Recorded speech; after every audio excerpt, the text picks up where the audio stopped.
নমস্কার বন্ধুরা। আজকে আমরা দেখব মাননীয় মুখ্যমন্ত্রী মমতা বন্দ্যোপাধ্যায় আমাদের যে বাংলার যুবসাথী প্রকল্প চালু করেছে, সেই প্রকল্পটা অনলাইনে অ্যাপ্লাই করা শুরু হয়ে গেছে। তো কি করে করতে হচ্ছে, কি কি ডকুমেন্টস লাগছে, কি না লাগছে, তাড়াতাড়ি দেখে নিন চলুন। এই যে প্রথমে আমি একটা লিঙ্ক দিয়ে দেবো ডেসক্রিপশনে, apos.wb.gov.in। এই লিঙ্কটা আমি দিয়ে দেবো, ওখান থেকে লিঙ্কে ক্লিক করলে আপনি ডাইরেক্ট এই পেজে চলে আসবেন। এই পেজে চলে এলেই প্রথমেই দেখতে পাবেন ডান দিকে লেখা আছে Bangla Yuvasathi, click here to apply. এখানে ক্লিক করলেন। পেজটা একটু স্লো আছে, একটু ধৈর্য ধরতেই হবে, কিছু করার নেই। এখানে প্রথমে দেখুন লেখা আছে, চলে আসছে যে আপনাকে কি কি ডকুমেন্টস রেডি রাখতে হবে।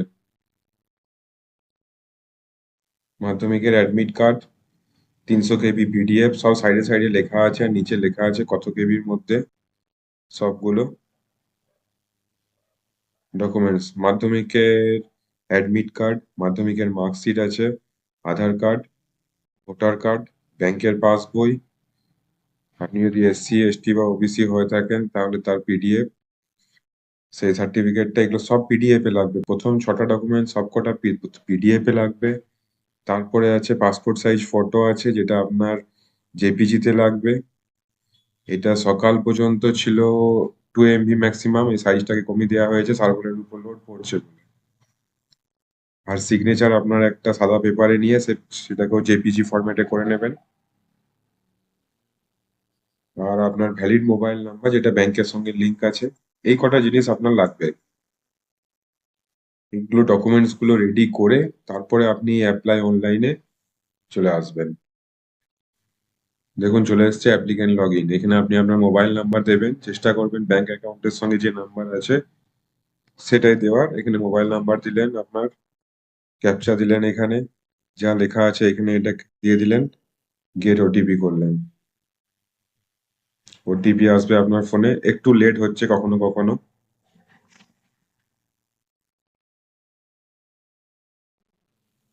OTPটা আপনি দিয়ে দিলে দেখুন লগ ইন হয়ে গেছে। কখনো কখনো OTPটা আসতে একটু প্রবলেম হচ্ছে, একটু না হলে পেজটা আবার রিফ্রেশ করে নেবেন, আবার একবার দেবেন, নাম্বারটা চলে আসবে OTP। এরপরে দেখুন চলে এসছে বেসিক ডিটেলস। 3টে স্টেপ আছে, basic details, documents are final submit. এখানে আপনার মোবাইল নাম্বার দেওয়া থাকবে, পাশে বসে দেবেন আধার নাম্বার। তার নিচে দেখুন ফার্স্ট নেম, আপনার প্রথম নাম, মিডিল নেম থাকলে কিছু, না হলে লাস্ট নেম। লাল মার্কস করাগুলো ম্যান্ডেটরি ফিল্ডস, এখানে মানে এগুলো আপনাকে দিতেই হবে। তারপরে আছে মোবাইল নাম্বার, লেখাই আছে দেখুন, যেটা ব্যাংক অ্যাকাউন্টের সঙ্গে দেওয়া আছে, ওই নাম্বারটাই দেওয়ার চেষ্টা করবেন। ইমেল আইডি থাকলে দেবেন, না হলে দরকার নেই। তারপর জেন্ডার, আপনার ডেট অফ বার্থ অবশ্যই 21 থেকে 40-এর মধ্যে হতে হবে, না হলে অ্যাপ্লিকেশনটা হবে না।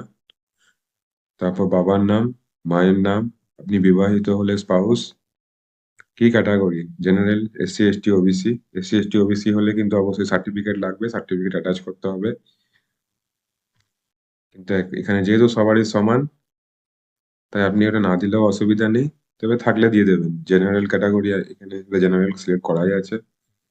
আপনি বিবাহিত কিনা, ম্যারিটাল স্ট্যাটাস, ম্যারিড আনম্যারিড যেটা হবে এখানে দিয়ে দেবেন। তারপর ডিটেলস, কন্ট্যাক্ট ডিটেলস, আপনার অ্যাড্রেসের ডিটেলস, হাউস নম্বর, গ্রাম, পোস্ট অফিস, জেলা, ব্লক না মিউনিসিপ্যালিটি, পুলিশ স্টেশন, গ্রাম পঞ্চায়েত, পিনকোড সব পরপর দিয়ে দেবেন। নর্মাল একদম সিম্পল জিনিস আছে। তারপরে মাধ্যমিকের ডিটেলস চলে আসবে এখানে, বোর্ড, ICSE, WBSE যেটা হবে, বেশিরভাগ ওয়েস্ট বেঙ্গল বোর্ড WBSE, আর এখানে নাহলে CBSE ICSE দেখে নেবেন, মাধ্যমিকের অ্যাডমিট থেকে লেখা থাকবে। রোল নম্বর, এখানে আপনি রোল দিয়ে দিলেন, এখানে নাম্বার দিলেন, দেখবেন মেনশন করা আছে রোল আর নাম্বার বলে আলাদা আলাদা। কত সালে মাধ্যমিক পাস করেছেন সেটা এখানে দিয়ে দেবেন, ইয়ারটা। হাইয়েস্ট এডুকেশন কোয়ালিফিকেশন কি আছে সেটা এডুকেশনাল কোয়ালিফিকেশন কি আছে সেটা এখানে দিয়ে দেবেন। প্রেজেন্টলি কি করছেন এখানে দেবেন, অবশ্যই কিছু করলে সেটা দেবেন। মিথ্যা কোনো কিছু না দেওয়ারই চেষ্টা করবেন, ভুল। ব্যাংক অ্যাকাউন্ট ডিটেলস, এখানে আপনার ব্যাংকের নাম, পুরো নাম লিখবেন, ব্যাংকের ব্রাঞ্চের নাম, ব্যাংক অ্যাকাউন্ট নাম্বারটা দিলেন, ব্যাংকের IFSC কোড দিলেন। সরকার থেকে যদি কোনো আপনি স্কলারশিপ পেয়ে থাকেন তাহলে সেটা ইয়েস করবেন। কি পাচ্ছেন সেটা ডিটেলসটা এখানে লাগবে। আর যদি না পেয়ে থাকেন, কোনো স্কলারশিপ, কোনো ফিনান্সিয়াল অ্যাসিস্ট্যান্স যদি দিয়ে থাকে সেটা এখানে ইয়েস করবেন। না হলে অথবা নো করে সেভ বেসিক ডিটেলস করে আগে এগিয়ে যাবেন। সিম্পল জিনিস আছে, নাম, অ্যাড্রেস, ব্যাংক অ্যাকাউন্ট নাম্বার এগুলো আপনি ফিল আপ করে দিলেন, সেভ বেসিক ডিটেলস করে আগে এগিয়ে যাবেন।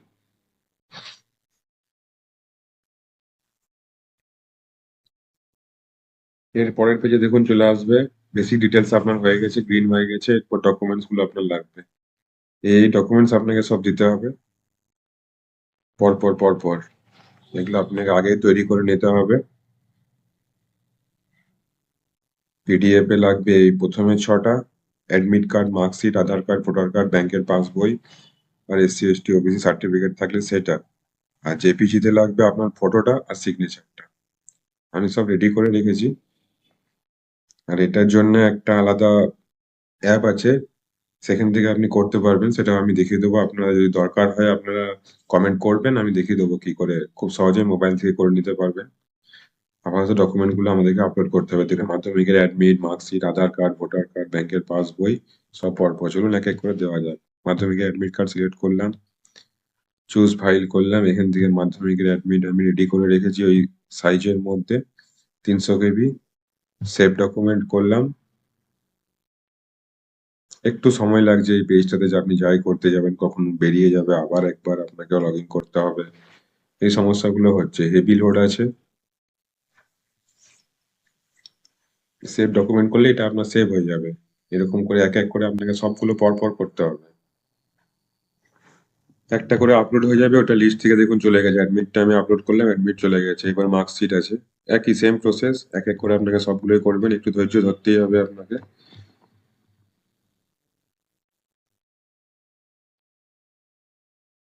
Document upload successful. এর পরেরটা আধার কার্ড, সেম প্রসেস।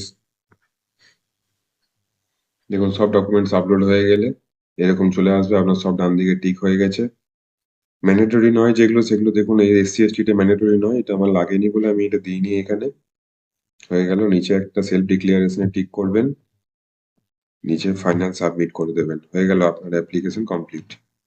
আপনার অ্যাপ্লিকেশন কমপ্লিট।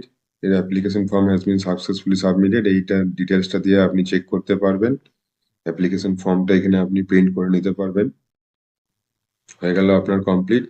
কোনো কোশ্চেন থাকলে নিচে কমেন্টে অবশ্যই জানাবেন। ভিডিওটা ভালো লাগলে আপনারা বলবেন এরপরে আপনারা কি নিয়ে জানতে চান। অবশ্যই আমি ডক স্ক্যানারের ইয়েটা করে দেবো, যেটা দিয়ে আপনারা সবকিছু স্ক্যান করতে পারবেন, যে কোনো ডকুমেন্ট সাইজের মধ্যে নিয়ে আসতে পারবেন, যেটা তোরা লাগবে, পিডিএফ হোক, জেপিজি হোক। ধন্যবাদ।